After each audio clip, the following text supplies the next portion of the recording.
Yuk, balik lagi dengan gue Muhammad Realize di sini. Nah, kali ini gue akhirnya bisa melanjutkan konten ngobrol solid gue. Jadi konten ngobrol-ngobrol gue sama orang-orang yang gue kenal dengan berbagai macam cerita menarik. Nah, kali ini gue mau ngobrol sama temen gue yang seangkatan di sastra Jawa. Dim. Woi, Lid. Nah, jadi ini temen gue namanya Dimas Faisal. Nah, Dimas Iya. Faisal ini teman seangkatan kita ya. Woi, 2006. 2006 di sastra Jawa. Nah, kalau buat lu yang sering nonton konten gue, mungkin gue sering ngobrolin soal sastra Jawa dan ada beberapa konten gue tentang alumni sastra Jawa. Nah, gue udah lama nih nggak bikin nih konten nih gara-gara pandemi.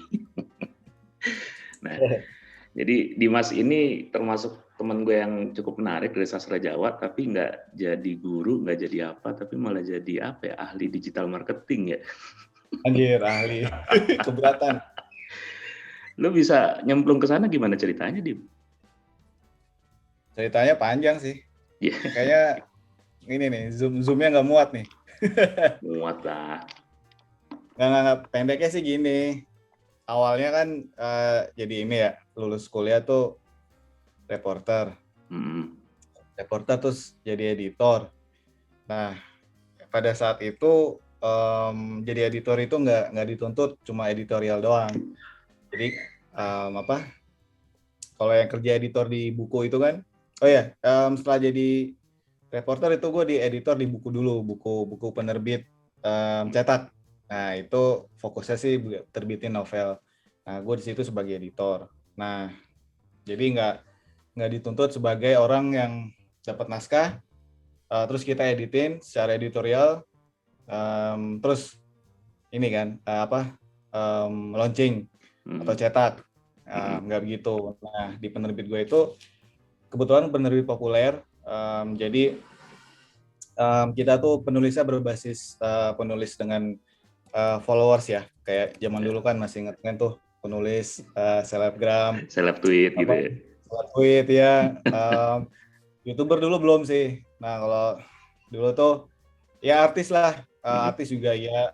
Nah jadi kita memanfaatkan basis masanya dia buat kita jualin. Jadi penulis itu sekalian dia sebagai marketingnya lah gitu. Dia jualin juga ke followersnya, ke fanbase-nya dia.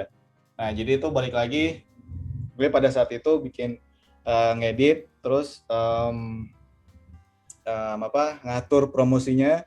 Jadi dari pas pre, during, sampai after launching itu berkaitan tuh. Nah kita udah janjian dulu di awal sama si penulisnya. Bahkan sedetail kayak lo tuh pas launching lo mau dulu kan launching buku kan di toko buku ya, toko buku. Nah lo mau kasih RSVP asik. Lo mau kayak attendance lo tuh mau berapa sampai kayak gitu karena ya mikirin lah. Jadi double job pada saat itu. Berarti Nah, secara nggak langsung lo ini juga ya, kayak editor tapi nyambi jadi IO juga ya. iya, karena ngurusin itu juga, karena kita juga nggak pakai acara tuh, kita nggak pakai pihak ketiga IO, tapi kita sendiri yang ngatur perintilan-perintilannya segala macam. Nah, balik lagi ke pertanyaan lu tadi, karena udah bersentuhan dengan followers dan segala macam. Nah, mau nggak mau gue juga konsepin tuh launching di sosial media mereka tuh seperti apa. Nah, jadi belajar sih. Pada saat itu masih di tahapan di sosial media aja sih. Jadi dia punya followers, terus interaksi kayak gimana, engagement rate-nya itu berapa persen, terus dihitunglah segala macam bla bla bla bla bla bla, sampai akhirnya ya udah hitungannya itu sampai ada dulu tuh rumusnya begini. Jadi misalkan satu penulis itu dia punya followers, let's say misalkan ada 1 juta followers nih. Nah, udah pasti 4%-nya itu kita udah dapat penjualan dari mereka gitu, dari followersnya mereka. Misalkan 4% dari 1 juta tuh berapa tuh? Ya segitulah. Ya bukan gitu. Nah, ya gitu, terus kita kayak udah, oh ini pasti udah dapat keuntungan dari segitu. Nah, biasanya sih tergantung engagement rate-nya. Kalau engagement rate-nya tinggi, itu bisa kayak 4% sampai bahkan 15%, itu kita udah dapat keuntungan dari situ. Jadi misalkan bukunya si penulis ini satu novel itu 50.000. Nah, 50.000 itu dikali 4%-nya dari 1 juta gitu. Itu kita udah pasti dapat untung. Nah, cuma kalau di industri buku untungnya agak sedikit ya. Tipis-tipis ya. Tipis-tipis sih, Lid. Ya kan lo juga pasti tahu kan, dulu sempat nulis juga meskipun di tempat yang berbeda dan agak-agak bermasalah itu ya. Sudahlah, Udah, nggak bisa dicairin juga. ya aduh gitulah. Ya gitulah. Jadi digital marketingnya pada saat itu masih sosial media. Nah, bertolak dari situ tahun 2014 mulai ke penerbit yang online. Jadi penerbitnya ini formatnya tuh e-book. Jadi kita app-based aplikasi. Jadi orang-orang download app-nya dulu. Nah, nanti dalam app-nya itu ada judul-judul e-book. Nah, di situ masih sama sih, masih seputaran itu sih. Nah, baru tahun 2015 akhir tuh baru ke digital marketing um, yang apa ya? Marketingnya tuh di Startup. ya udah agak advance lah ya di startup pada saat itu. Jadi ya di situ Lid, mulai tahun 2016 sampai sekarang itu 2015 sampai sekarang itu ya berkecimpung di digital marketing gitu sih. Nah, mungkin ini kali Dim ya. Ketika lu kan dari reporter ya basicnya dulu. Kalau nggak salah apa Investor Daily ya. Nah, dari reporter terus ke editor buku cetak, terus ke buku digital, terus akhirnya lu ke digital marketing gitu kan. Itu kan pasti ada fasenya tuh. Maksudnya lu kaget nggak dengan apa namanya perubahan-perubahan itu? Iya, kaget banget sih, Lid. Karena kan tuntutannya beda tuh. Terus yang kita kerjain beda. Tapi masih ada satu benang merah sih. Satu benang merahnya itu karena gue tuh kalau digital marketing bisa dibilang sih 70% gue menguasai soal kontennya gitu. Jadi pada saat itu kagetnya sih begini. Jadi reporter lo biasanya tuh kayak lo tuh cuma kayak dikasih gitu ya. Ya ke lapangan bener. Nah, lo tahu kan ya reporter juga.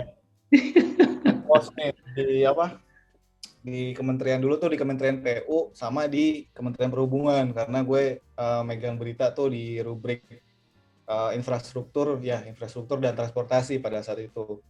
Nah, ngepost aja, jadi ngepost kayak ilmunya tuh kayak ilmu lapangan sih. Jadi gue ngelihat kiri kanan reporter kerjanya begini. Nah, cuma kalau redaktur gue tuh kayak cuma ngasih tahu lu ngepost di sini nih. Dia nggak ngasih tahu gue harus mengambil berita apa gitu. Jadi benar-benar kayak ilmu lapangan lah. Ya udah tuh. Nah, tapi yang gue kerjain gue nulis gitu. Nah, pada saat itu nggak lama sih gue belum jadi reporter pada situ sih. Kalau di koran tuh namanya carep dulu, calon reporter. Habis itu baru kelar probation baru ke reporter gitu. Nah, jumping ke editor itu ceritanya ya sebenarnya sih emang udah kalau dari pas kuliah emang udah pengen jadi editor. Cuma pada saat itu ngelamar nggak ada proses yang dapat di reporter dulu sih. Nah, ya udah gue keluar dari situ, dari reporter gue jadi editor. Itu gue kayak apa ya? Enaknya sih ya sama. Jadi benang merahnya masih gue kerjain nih. Nah, gue masih kayak gue walaupun nggak nulis dari blank canvas, tapi gue udah ada naskahnya. Nah, gue editing. Secara editorialnya gimana. Nah, pada saat itu nggak susah juga karena kan kita penerbit populer, jadi nggak kayak berpaku pada EYD atau PUIB gitu. Tapi ya udah seininya dia aja, sepenerbitnya, sepopuler penerbitnya aja gitu. Gitu sih. Kagetnya sih paling apa ya pada saat itu kagetnya ya nggak ini sih nggak ngerasa yang gue mental down tuh enggak, karena emang mental dulu waktu di kampus sastra Jawa tinggi banget coy, dibentuk. Ya kalau soal mental mah nggak usah diragukan anak sastra Jawa. Iya, udah anak mental lepas aja udah anak sastra Jawa jadi ntar. Orang dulu tuh senior lulus jadi apa? Jadi pengangguran. Bahkan dulu sastra Jawa kan Bercandanya udah ada begitu kan. simulasi penganggurannya, Lid. Iya, angkatan kita itu. Jadi memang Oh, secara mental sih nggak usah diragukan. Kerja apa aja dihajar sama alumni sastra Jawa, khususnya ya, sastra Jawa UI ya. mm-mm. Gitu. Nah, Ya kalau gue gitulah. tertarik ini sih Din, ketika lu waktu itu kan udah lama kita nggak kontak, terus sekalinya ngontak lu ngajakin gue apa namanya jadi content writer kan waktu itu. Iya. Nah, yang gue menarik itu kan sebenarnya dunia digital marketing itu kita bicara apa namanya kayak wilayahnya search engine segala macam kayak gitu-gitu maksimalin. Nah sebenarnya kalau dalam perspektif yang benernya gitu karena kan ini gue kalau soal kayak gitu-gitu kan gue otodidak ya. Sebenarnya kalau digital marketing itu hanya fokus di SEO website doang atau sebenarnya lingkupnya kayak gimana sih gitu digital marketing? Oke, jadi kalau ditanya lingkup itu sih sebenarnya simpelnya sih tergantung dibalikin lagi sih, tergantung industri apa yang sedang lo berdiri gitu ya, sedang lo kerja gitu. Misalkan pada saat itu kan gue ini ya industrinya startup, jadi video learning di Indonesia dan dia premium pada saat itu. Jadi sistemnya orang murid-murid itu dia harus subscribe dulu di ini kan biar dia bisa akhirnya dapat login akses dan dia bisa Akses ya. semua videonya itu di dalam. Nah kayak gitu. Nah lingkupnya pada saat itu gue karena industrinya kita ini ya butuh users, kita mau growth secara user base-nya dulu. Nah pada saat itu gue bertugas untuk mendatangkan users. Nah lingkupnya di digital marketing pada saat itu adalah jadi gini, digital marketing itu terbagi beberapa ini ya, berbagi berbagai space lah atau lingkup lah. Nah, space pertama itu digital marketing itu bisa untuk mendatangkan users dan awareness terhadap brandnya sendiri. Nah, kalau di marketing secara konvensional itu kan ada namanya konsepnya AIDA kan. Apa tuh?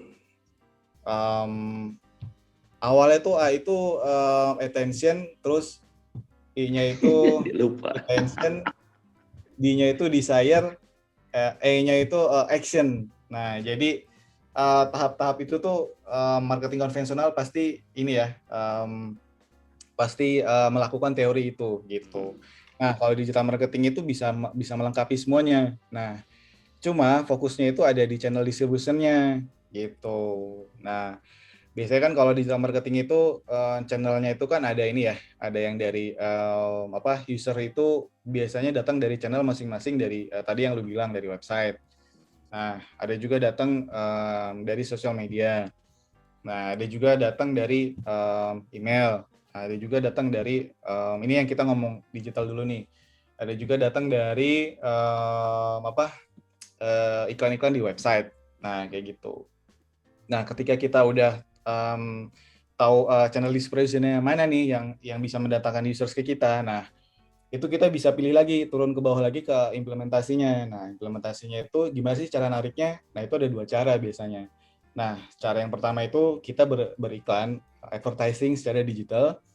Nah, yang kedua kita organic digital marketing organik secara organik. Nah, itu perbedaannya sih dua itu. Nah, yang advertising itu kayak gimana, yang organik itu kayak gimana. Nah, itu biasanya kalau paid itu udah pasti kan berbayar ya. Nah, kita memanfaatkan network di Indonesia itu biasanya terkenal udah pasti Google kan. Network Google, nah terus network Facebook dan Instagram network. Nah, itu biasanya kalau advertising itu yang paling populer di Indonesia dua itu. Nah, kalau organik, nah itu sama aja dari Google networknya dan juga dari Facebook dan Instagram. Nah, itu juga populer. Nah, perbedaannya antara tadi kan yang advertising di Google dan Facebook, mana yang organik itu ya simpel aja. Jadi kalau kita ke yang advertising kita bayar ke Google atau kita bayar ke Facebook secara klik per actionnya. Jadi misalkan kita mau kita masang iklan di Google. Jadi ada beberapa jenis nih kalau di Google. Ada yang dari search engine. Jadi kalau kita lagi klik di Google Search-nya itu nanti keluar yang ads yang paling atas. Itu bacaan-bacaan. Nah itu namanya search engine marketing. Nah kalau kita mau ngiklan advertising di Google, yang banner-banner misalkan kita lagi buka news media apa, nah itu kan ada banner banyak banget tuh kiri kanan atas. Nah itu Google Display Banner, nah itu kita bisa juga kayak gitu. Nah gimana cara bayarnya ke mereka? Nah mereka biasa ngasih namanya istilahnya itu PPC, jadi pay per click. Nah jadi misalkan nih kayak tadi kita kalau di search engine marketing itu setiap orang yang klik iklan kita di atas, nah itu bayar per berapa, jadi per berapa ratus rupiah. Nah itu tergantung tergantung kompetisi, terus tergantung banyak hal sih, tergantung kompetisi. Biasanya tergantung kompetisinya. Kalau misalkan keywords itu banyak yang main, misalnya brand-brand mana yang main, nah itu biasanya mereka perang harga tuh, harganya biasanya udah ada yang ditentuin, atau bahkan saking kompetisinya tinggi, ya udah ada bayaran yang tinggi juga per kliknya kayak gitu. Nah itu untuk yang advertising. Nah kalau yang untuk digital secara organik itu ya udah simpelnya kita mengenal namanya SEO, Search Engine Optimize. Jadi kita nggak ngiklan, tapi tampilannya itu ada di Google Search Engine. Jadi di atas, di bawah. Nah biasanya itu dia paling atas, tapi bukan tulisan ad.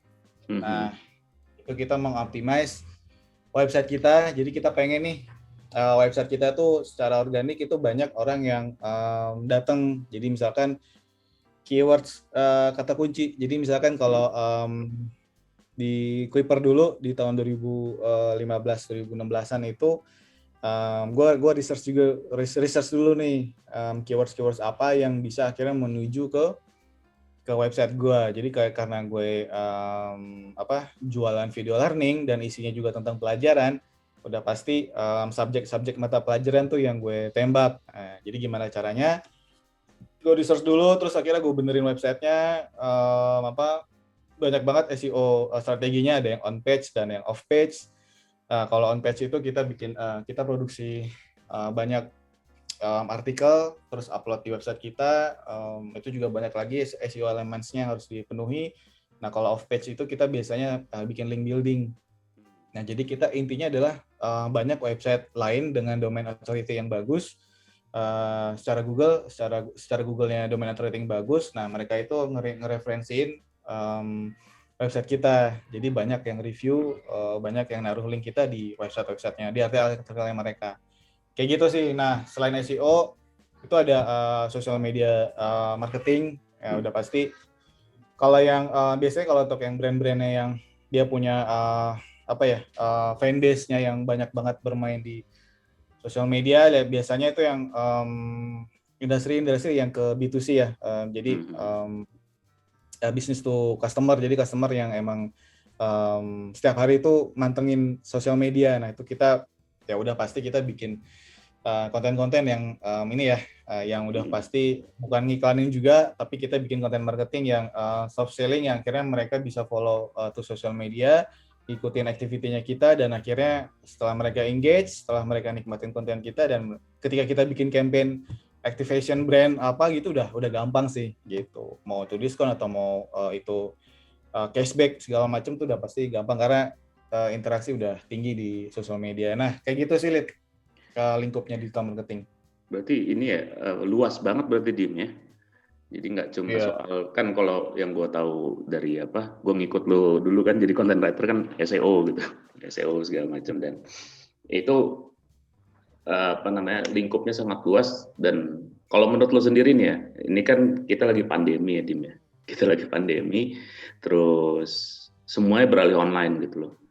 Tantangannya lu nih sebagai digital marketer gitu loh. Tantangan lu tuh apa aja sih sebenarnya? Karena kan tadi lu udah jelasin, ya sedikit banyaknya kan pasti lu ngincer yang organik juga kan, selain yang bayar juga kan, gitu. Nah, tantangan lu tuh sebenarnya apa sih gitu loh, yang paling lu hadapin sekarang gitu sebagai digital marketer ya? Ya oke, sip. Jadi tantangannya itu sebenarnya sih lebih kepada kemauan si pemilik pengusaha ya, maksudnya Hmm. si ownernya nih, entah itu dia kalau kita ngomong korporasi besar udah pasti CEO lah, CEO atau dan jajaran si levelnya. Nah, kalau kita ngomong koperasi yang menengah, UKM segala macam, pasti si bosnya lah. Nah, itu tergantung mereka sih, maksudnya sejauh mana mereka melihat produknya, kalau mereka itu jualan produk, dan sejauh mana mereka melihat servisnya, kalau mereka jualan servis itu sangat apa ya, sejauh mana mereka melihat itu, kedua hal itu di mata audiensnya mereka. Nah, jadi misalkan kalau mereka paham betul ketika audiences, marketnya mereka ini orang-orang, mereka ini biasa berbelanja offline, dan ketika pandemi ini ada, nah mau nggak mau kan mereka dihadapkan juga dengan ini ya, kenyataan bahwa mereka nggak bisa belanja offline. Dah, Ya. udah pasti mindset itu dulu sih, mindset itu dulu yang harus ditahu oleh si pengusaha-pengusaha dulu nih. Nah, kenapa? Karena pada intinya kan kalau tadi lu nanya ke gue kan, gue jadi sebagai digital marketernya kan, gue jadi sebagai orang yang mengimplementasi dari pemikirannya mereka mau kayak gimana. Nah, Ya. kadang tabrakan nih. Jadi ketika kita tahu nih bahwa ternyata bisa nih ketemu tweaknya nih. Jadi misalkan ya itu ketika si pengusaha atau si bosnya ini pengen going to digital, pengen dapat sales dari digital itu, ya mereka kita tahu nih, kita bikin 1 2 3 strategi, tapi mereka nggak sampai ke kita gitu, maksudnya nggak sampai ke strategi itu pemikirannya. Nah, biasa sih begitu sih challenge-nya. Kayak misalkan gue bisa sebutin nih, kayak misalkan dulu itu dapat klien mereka itu, ini salah satu brand besar ya, brand kacamata besar di Indonesia. Mereka udah puluhan tahun punya gerai, dan mereka market leader lah, punya banyak banget gerai di Indonesia. Nah, ketika mereka mau going digital, si CEO-nya ini selalu pede dengan ketika bilang, oh kita udah market leader kok, udah pasti orang yang mau belanja di offline pasti maunya ke website kita gitu. Nah, ketika gue udah research dan gue hadapkan ke beliau, nah padahal kenyataannya berbeda. Padahal apa yang bisa dibilang kompetitornya dia pada saat itu bahkan baru kayak cuma beberapa tahun mereka tuh udah going digital duluan. Nah, ternyata secara brand awareness, secara digital itu si brand yang kacamata ini yang lagi gue jalanin ini tuh ternyata kalah dari sisi exposure baik itu tadi dari di network yang ada di Google, sosial media, dan beberapa affiliate marketing lain kayak gitu. Jadi itu sih, jadi challenge-nya adalah meyakinkan dulu satu visi dulu, si owner itu mau kayak gimana, sama akhirnya strategi kita tuh akhirnya bisa match dengan pemikirannya dia gitu sih. Nah, ini kalau ngomongin digital marketing, gue rasa udah oke lah. Gue sih sebenarnya yang mau gue kulik dari lo, gue apa ya? Jadi gini, buat yang nonton, jadi Dimas ini zaman kuliah ini termasuk anak yang lempeng. Lempeng. Dia termasuk anak yang lempeng, jadi ya kerjaannya sama lah rata-rata kita kan. Cuma Dimas ini yang ya gitu-gitu aja gitu loh. Gue nggak pernah menyangka bahwa dia akhirnya jadi, ya kalau bisa dikatakan di angkatan salah satu yang ahli digital marketing lah gitu. Walaupun gue sama-sama bergerak digital, tapi beda lah gitu. Kalau soal digital marketing, inilah dewanya lah si Dimas. Nggak juga lah. Banyak yang lebih dewa, asik. Dewa ngakan. Iya. Dewa ngakan, ntar kalau ada waktu gue suruh jadi bintang tamu di konten gue. Nah, lu sebagai alumni sastra Jawa ya, Dim ya? Sebagai alumni sastra Jawa, ketika lu lulus, pasti ada dong kayak stigma-stigma yang melekat di kita gitu. Gue juga ngerasain kayak misalkan lu kuliah lulus sastra Jawa mau jadi apa sih kayak gitu-gitu, terus ketika apa namanya wawancara kan sebenarnya nggak terjadi maksudnya gue nggak tahu terjadi dulu apa enggak, tapi kan salah satu teman kita ada yang terjadi, dia ngelamarnya itu jadi apa, terus ditulisnya kan Javanese ya, tapi dikiranya bisa bahasa Jepang, Japanese gitu. Ya benar, gue juga pengalaman tuh. Nah, lu ada nggak, maksudnya lu sebagai alumni sastra Jawa gitu ya, ketika lu baru lulus gitu, ada apa ya, cerita berkesan nggak sih sebenarnya ketika lu lulus ngelamar kayak gitu? Tantangannya apa gitu sebagai alumni sastra Jawa yang baru meletek gitu? Iya, dulu sih di awal-awal karena emang kita fresh grad ya, maksudnya masih green banget. Mindsetnya perusahaan pada saat itu mereka memang melihat dari universitasnya dulu sih. Nah habis itu kebetulan kan UI ya, UI kayak udah punya ini ya, maksudnya kayak udah punya ya nilai lebih lah karena UI gitu. Pertama, nah terus kedua mereka tuh baru turun tuh nanti ketika interview itu mereka baru turun nanya kenapa ambil sastra Jawa gitu, emang terus kenapa ngelamar di sini gitu. Nah itu pasti gue jawabnya gini sih, sastra Jawa ya simpel aja sih, maksudnya karena yang gue lamar itu yang masih berhubungan ya, maksudnya dari masih kayak tulis menulis apa yang hubungan dengan yang sastra secara fundamentalnya itu belajar seperti itu gitu, meskipun spesialisasinya ke Javanese, ke Jawanya gitu. Ya udah gue jawab simpel kayak gitu. Kayak nggak ada beban aja, kayak nggak ada beban. Waduh, gue jawabnya harus gimana nih, kayak apa? Kayak harus jawab kayak ngarang atau enggak. Gue sih enggak sih pada saat itu. Gue kayak ya udah lempeng aja. Ya gue udah ngebelajar sastra, gue pikir gue udah bisa ngedit tulisan dengan baik gitu. Meskipun pada saat itu teman-teman gue skripsi di editorin sama anak sastra ini Indonesia kan. Siapa tuh Mo tuh kalau nggak salah tuh Mo tuh. Mo, ya ntar ada teman kita namanya Mo, itu lulusnya bareng lu ya?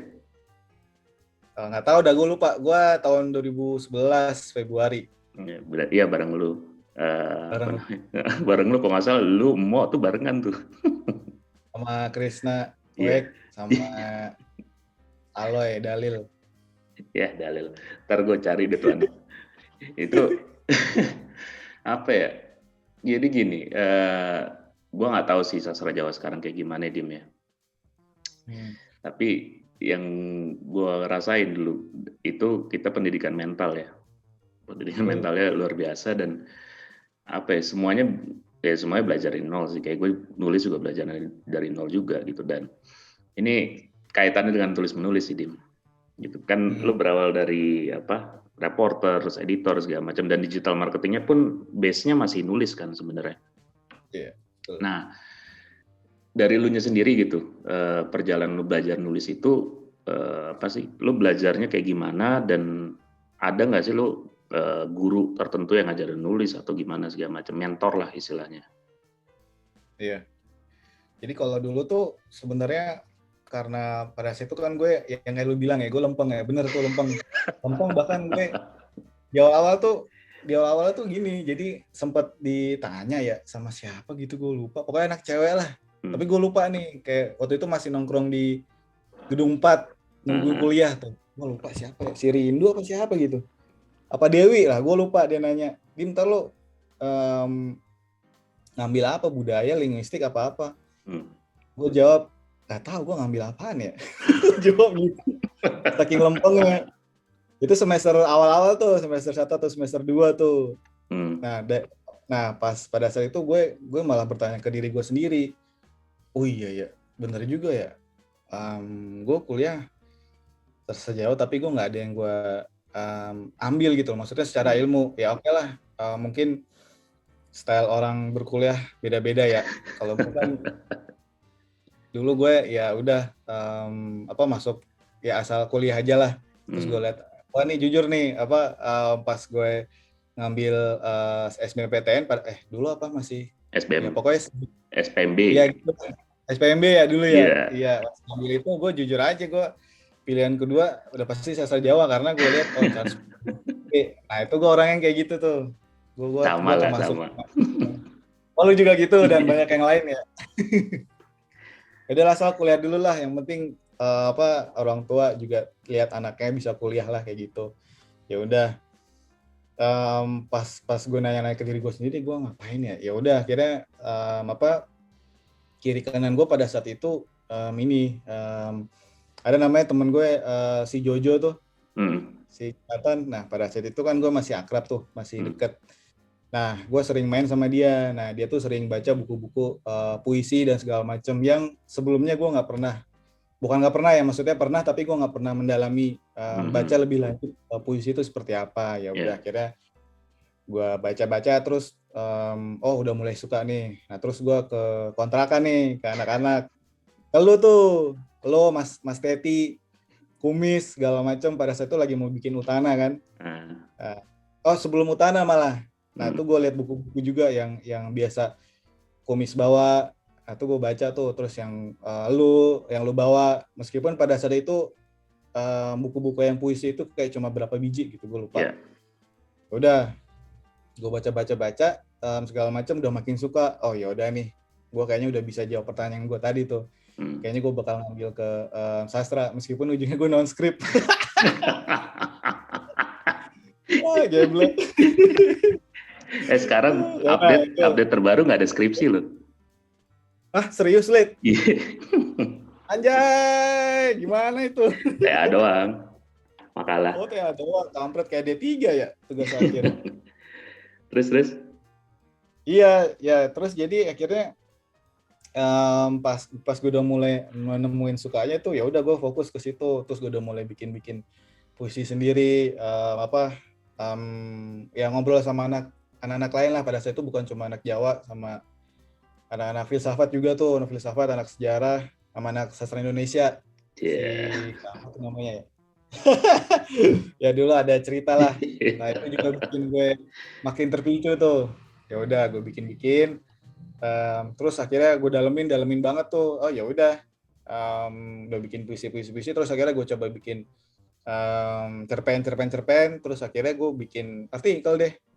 Nah turning point-nya adalah maksudnya gini, ketika lo masuk sastra Jawa, lo tuh melihat diri lo itu sebagai ini aja, sebagai lo tuh harus ada pertanggungjawaban sih sebenarnya ke diri lo sendiri. Jadi misalkan ya oke lah, lo latar belakang lo mau masuk sastra Jawa itu asalkan dapat UI-nya doang atau enggak, tapi lo harus tanggung jawab lah atas pilihan lo. Apalagi pada saat kalau gue sendiri sih, gue waktu itu masih dibayarin orang tua.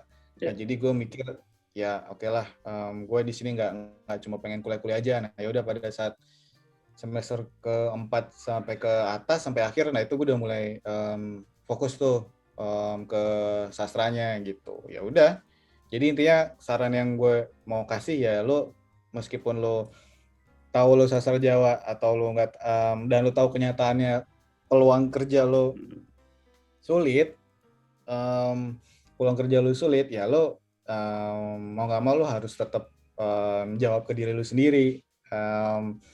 Pada intinya lo mau seperti apa nanti, kalau misalkan lo mau kuliah lempeng-lempeng aja, nggak ada yang bisa lo ambil dong gitu, dan lo ngabisin uang selama ini gitu, semuanya bakal percuma. Nah satu sisi beruntung lah karena anak sastra Jawa itu mentalnya udah kuat ya, jadi dari dikelilingi oleh asosiasinya adalah anak Jawa nih ya gitulah, anak Jawa nih gitulah. Pada saat itu juga mental kita terbentuk lah, maksudnya ya emang apa, gue anak sastra Jawa, terus gue akhirnya gue bisa kerja kok kayak gitu segala macem. Nah hal yang kedua, lu tuh harus kayak kembangin diri lu sendiri sih gitu. Jadi kalau dari gue kan tadi gue udah temu kan dari sukanya nih, yang tadinya gue nggak tahu apa-apa kuliah di sastra Jawa, gue belajar mata kuliahnya tapi gue nggak bener-bener pelajarin gitu, sampai akhirnya gue suka ke puisi. Nah itu jadi turning point gue, dan akhirnya gue membekali diri gue ke tulis menulis. Nah sampai akhirnya keluar, lulus, terus akhirnya ya udah coba lamar-lamar, jadi gue dalemin yang tulis menulis itu. Nah jadi gue beruntung tuh akhirnya gue dapat bekal pada saat kuliah, dan gue tinggal melakukan itu di dunia kerja gitu ya. Kalau tadi ditanya ada mentor atau enggak, gue dapat referensi aja sih, referensi aja, apa aja dari buku-buku temen gue, termasuk lo, Mas Wisnu, terus Kumis, siapa lagi, pokoknya banyak lah. Buku-buku, nah itu gue coba kayak gue awalnya ya gue mulai coba duplikasi teknik-tekniknya tuh kayak gimana, terus akhirnya ya udah gue kembangin pakai pikiran gue sendiri, ya udah jalan. Nah baru bener-bener dapat mentor itu pas gue ketemu mentor menulis ya yang bener-bener langsung gitu. Nah itu pas kerja sama lu yang di Akar Padi. Nah itu gue banget tuh tahun 2014. Jadi pas gue udah jadi editor dan gue nulis di beberapa media online. Pada saat itu bukan media online, bukan yang news, kayak cuma kayak Hipui gitu kan, ada kayak artikel-artikel buat anak muda kan. Ya udah gue tulis itu. Nah ada kesempatan nulis freelance di Akar Padi News. Nah Akar Padi News itu gila banget men, isinya ini sih kacau, itu berat banget. Pas diajakin lu juga sebenarnya gue mah pede-pede aja, gue bilang ayolah, padahal dalam hati gue anjir nulis apa nih. Gue asalnya yang gue liat tulisannya Bang Yamin, almarhum Bang Yamin, terus ini Bang Sam, ya maksudnya gue belum ada sejengkal gitu lah, meskipun gue yakin ya udahlah coba dulu aja Dim gitu. Nah pada saat itu gue juga baru nikah tuh. Nah baru nikah terus perlu membangun fondasi keuangan lah, ekonomi lah. Ya udah jadi gue freelance dulu. Nah modal nekat juga sih. Ya udah gue nulis sekali 2 kali. Nah pada saat itu kalau nggak salah feedback dari Bang Yamin ini yang gue perhatiin adalah ini doi itu bukan melulu soal ini ya, teknik ya. Teknik kayak detail banget nih, misalkan kalau lo nulis artikel ini, lo tuh paragraf ini tuh lo harus begini, harus begitu, begini begitu. Intinya nggak kayak gitu. Doi itu beda, secara doi kan udah jam terbangnya udah tinggi. Nah mungkin dia menghadapi murid atau menghadapi penulisnya itu dengan dia pelajari dulu nih karakter tulisannya si penulis. Nah ini bener banget. Jadi tidak terkesan bahwa mendikte, tapi dia justru ngasih ya arahan sama dia tuh ngebagusin lagi gitu. Nah 1, 2, 3 kalau nggak salah inget ya, itu tuh gue nulis agak-agak rada-rada hancur. Terus akhirnya gue tuh nyolong waktu sendiri 1 hari penuh tuh pas di Aksara Maya. Itu gue nggak kerja, gue masuk kantor di Aksara Maya, tapi gue nggak kerjaan Aksara Maya. Saking gue ngeliat feedback Bang Yamin itu, gue kayak wah anjir, kayak apa ini nih nulis yang bener nih. Ya udah akhirnya gue tuh kayak punya niat sendiri, seharian itu gue nulis 1 artikel based on feedbacknya doi. Ya udah setelah feedback itu kayak nggak banyak ini lagi dia, kayak nggak banyak ngomong lagi. Gini kayak cuma udah nggak soal teknis, tapi dia cuma kayak apa sih, kayak ngarahin bikin artikel. Aduh gue lupa sih. Pokoknya dia setelah dari feedback itu dia udah ngasih gue arahan yang menurut gue itu gue kayak udah semakin nemu lah jalurnya. Nah pada saat itu gue udah merasa kayak udah lulus nih. Gue udah bisa bikin artikel, gue udah bisa ngeditin artikel dan segala macam. Nah gue ngerasa diri gue udah semakin oke, dan akhirnya kepercayaan diri gue makin tinggi ketika gue akhirnya tarik ke Kuiper gitu sebagai content marketing officer. Nah pada saat itu pada saat itu masih scratch banget sih. Jadi Kuiper tuh baru berdiri. Jadi November 2015 itu dia launching. Desember awal itu gue masuk.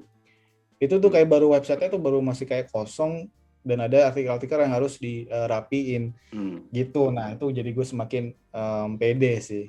Nah kayak gitu ceritanya. Berjasa banget emang. Hmm? Iya Ya, berjasa banget. Bang Yamin ya banyak juga sih. Gue juga logika nulis gue juga ditatar sama dia sih. Iya kan? Ya kalau kalau ingat zaman zaman dulu waktu almarhum masih hidup ya, Hmm. itu kalau dia pernah ngomong sama gue tuh, pernah ngomong jadi bandingin tulisan. Jadi Oh, tulisan gue, lu, Kumis sama Mbak Selvi itu, sama bini gue, oh Mas si Yofi. Ageng. Ya, Mas. Itu kalau Hmm. dibandingin tuh diperingkatin, gue paling bawah tuh kata dia. Ya kali dah. Ini lu logika masih berantakan nih, lu perbaiki logikanya dulu kata dia. Hmm. Jadi gue di drillingnya itu kalau gue beda dim. Kalau gue di drillingnya itu disuruh nulis yang gue nggak suka gitu. Oh, Gue disuruh drillingnya, gue waktu itu gue masih inget gue nulis apa ya, artikel politik. Gue nggak bisa kan nulis politik dulu. Gue disuruh nulis oke. itu. Gitu. Jadi ya memang gue sama Dimas ini punya mentor menulis yang sama gitu. Namanya M. Iya. Yamin Pancastia. Kalau misalkan lu nonton konten gue ada, gue sempat nyinggung di beberapa konten gue yang kapan ya gue lupa. Pokoknya ada. Nah, ini terakhir Dim. Ya. Lu dari anak lempeng masuk sastra Jawa, lempeng terus berubah gitu ya. Pasti kan ada pembelajaran dalam artian bahwa lu masuk sastra Jawa nggak gitu doang. Terus ketika lu lulus lu juga ada dihadapkan dengan realita. Nah, ini mungkin yang bisa lo sharing gitu ya, bisa lo sharing buat mungkin ada anak sastra Jawa baik di UI ataupun di jurusan lain atau anak sastra daerah atau mungkin anak jurusan lain yang nggak populer atau dia ngerasa salah jurusan gitu. Mungkin bisa bermanfaat gitu sharing lu. Kira-kira lu mau Oke. sharing apa? Sharing itu sih. Ya intinya lu tuh jangan jangan merasa salah jurusan dulu deh. Gitu. Karena kalau lo ngerasa salah salah jurusan, lu tuh nggak cocok. Lu tuh udah umur dewasa menurut gue sih. Lu tuh udah bisa ngambil pilihan dan lo harus bertanggung jawab soal pilihan itu gitu. Apalagi lo masih dibina orang tua gitu loh. Nah jadi menurut gue lu tuh pelajari dulu lah. Jadi maksudnya lu tuh kayak lu masuk ke, kalau gue kan ya ke sastra Jawa itu ya gue lempeng, gue asal mau kuliah dulu aja. Nah, gue mau pelajarin apa aja yang bisa gue dapet lah. Ya udah. Terus akhirnya ya selempang-lempangnya gue akhirnya gue juga sadar sendiri.